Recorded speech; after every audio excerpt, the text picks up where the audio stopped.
Hey guys, what's up? So in this video I'm gonna show you how you can hide these apps in Redmi 13C. Before we start, make sure to like the video and subscribe us for more interesting content. First of all, go to settings and write on a search bar about hidden app. We have an option here, hidden app. Just select it and then we have a lot of application which we want to, and select those applications only which you want to hide. I am selecting WhatsApp, Facebook and WhatsApp Business.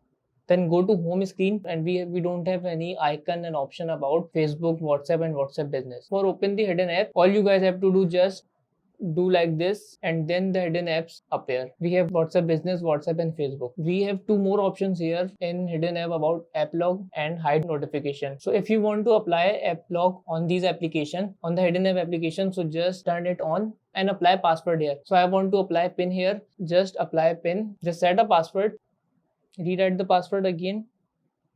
I don't want to sign in, so just tap on not now and again not now. That's it. Then go back to home screen. After that, again do like this and we have this window appear. Just tap the password here. Then you guys see we have hidden applications here. So through this method you guys can hide your application. If this video helped you guys, so like the video and subscribe us for more tips and tricks. See you guys in next video. Take care.